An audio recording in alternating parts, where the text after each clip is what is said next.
আমরা যদি এই মুহূর্তে বাস্তবতা মেনে নিই যে আমরা তো বিশ্বকাপটা খেলতে চাইনি, ভারতে যদি হতো, শ্রীলঙ্কা হলে আমরা খেলতাম, যেহেতু আমাদেরকে এখন বাদই দেওয়া হয়েছে আইসিসির তরফ থেকে, সেখানে স্কটল্যান্ড এসেছে। বাস্তবতা মেনে এই মুহূর্তে বাংলাদেশের কি করা উচিত? কারণ সামনে যে ঘরোয়া লিগগুলো ছিল সেগুলো না হওয়ার সম্ভাবনা অনেক বেশি। সবকিছু মিলে বিসিবি একটু টানাপোড়েনের মধ্যে রয়েছে, বেশ বিতর্কিত অবস্থায় তৈরি করেছে।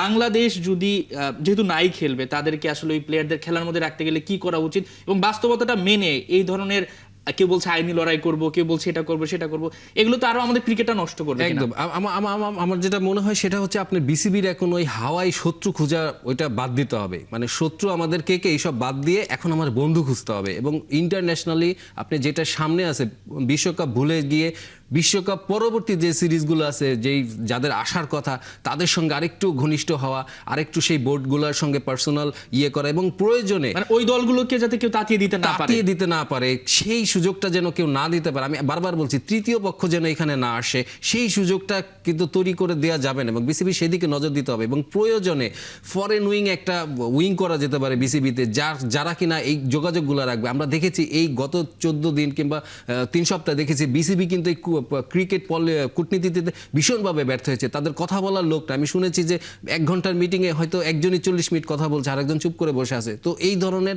লোক কিংবা দিয়ে আসলে ওইভাবে আপনার পিআরটা করা যাবে না। এই পিআরের জন্য আলাদা আপনি উইং করতে পারেন বিসিবিতে, করতে হবে। আর সবচেয়ে বড় কথা আমি যেটা বললাম, যে সবকিছু ভুলে আমাদের ঘরের যে সমস্যাগুলো আছে সেই ঘরের সমস্যাতে মনোযোগ দিতে হবে। আপনি কিন্তু এই মুহূর্তে আমরা হয়তো খেয়াল করছি না, ক্রিকেটাররা, ঘরোয়া ক্রিকেটাররা তারা কিন্তু বয়কট করে আছে অনেকগুলো ক্লাব, অনেক বিসিবির পদত্যাগ অসন্তুষ্ট আছে তাদের ভিতর। তো সব কিছু মিলে কিন্তু আমি মনে করি আমিনুল ইসলাম বুলবুলকে এই ঘরের অশান্তিটাও আগে নেভাতে হবে, এবং কথা বলতে হবে, প্রচুর কথা বলতে হবে, বিভিন্ন জনের সাথে কথা বলতে হবে। শত্রু খোঁজা, খালি আমি মনে করলাম, সন্দেহ করলাম, শত্রু খুঁজলাম, ওটা না করে আপনার বন্ধু খুঁজতে হবে।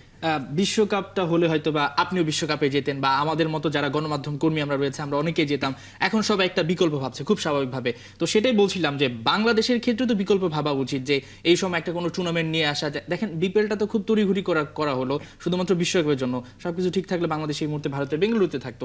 তো সেক্ষেত্রে কি আমরা এই মুহূর্তে দেশের বাইরে কোনো সিরিজ, সেটা হতে পারে বাংলাদেশের তুলনায় দুর্বল কোনো প্রতিপক্ষ কিন্তু খেলার মধ্যে থাকা, কিংবা তাদেরকে এনে 3-4টা দল মিলে কোনো একটা ট্রাই নেশন সিরিজ আয়োজন করা যেতে পারে? না, এটা বাস্তবতা আসলে ভীষণ কম। কারণ আপনি দেখেন, খেয়াল করেন, আপনি টি-20 ওয়ার্ল্ড কাপ খেলছে 20টি দল, হ্যাঁ, এখানে কিন্তু আপনার নেপালও খেলছে। আপনি 20টি দলের বাইরে যে দলগুলো আছে, এই দলগুলো আপনার এখন খুঁজে পেয়ে আপনি একটা টেস্ট নেশন, আপনি যদি এখন নিউ জার্সি কিংবা ইউরোপের কোনো দল, হ্যাঁ, উগান্ডাকে নিয়ে এসে, আফ্রিকার কোনো দল উগান্ডাকেও নিয়ে আসেন, এটা আসলে আমার মনে হয় যে খুব মানানসই হবে না। তার চেয়ে বরং ঘরোয়া ক্রিকেট যেটা বিসিএল, আমরা জানি বিসিএল শুরু হবে, সেটা করতে হবে। এবং এই মুহূর্তে আপনি দেখেন, এই মুহূর্তে কিন্তু আইসিসির কাছে বাংলাদেশের চেয়ে নেপাল বেশি গুরুত্বপূর্ণ।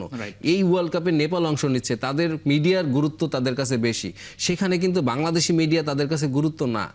এবং এইখানে আমরা যারা অভিমান করছি যে আমাদের কার্ড দেওয়া হয়নি, হয়তো অপমানিত বোধ করছি, এখানে অপমানিত বোধ করার কোনো কারণ নেই। এটা খুবই সিম্পল, যে যেই সব দল অংশগ্রহণ করবে না সেই সব দেশের সাংবাদিকদের কার্ড প্রাধান্য দেওয়া হয় না। সো তারপর আমরা যেহেতু আমরা টেস্ট নেশন, অবশ্যই আমাদের সম্মান দেওয়া উচিত, আমাদের কিছু কার্ড দেওয়া উচিত। ক্রিকেটকে তো গ্লোবাল স্পোর্টস বলছি, সেক্ষেত্রে ফিফাতেও তো আমরা মূল পর্বে খেলতে পারি না। তো সেক্ষেত্রে তো আমরা সাংবাদিকদের ভালো একটা অ্যাক্রিডিটেশন দেখি। তো ওই জায়গাটায় এবারই কেন ঘটলো এটা, যে বাংলাদেশ যদি বিশ্বকাপটা নাই খেলতে পারতো? তারপরেও তো আমরা দেখি যে অনেক সাংবাদিক সেখানে যান, সেখানকার আইসিসি কে আমরা রিপ্রেজেন্ট করি। আমরা ওটা গ্লোবাল টুর্নামেন্ট নিয়ে চিন্তা করি, যে ক্রিকেটের গ্লোবাল টুর্নামেন্ট, এখানে বাংলাদেশ কেন না থাকলে পরে আমাদের মিডিয়ার উপস্থিতি থাকতে পারে। কিন্তু এইবার ব্যাপারটি কিন্তু আসলে ভিন্ন হয়ে গেছে। এবার যে ব্যাপারটি হচ্ছে নিরাপত্তা এবং সম্মানের কথা আমরা বলছি, সেখানে কিন্তু আমাদের ক্রিকেটাররা যাচ্ছে না।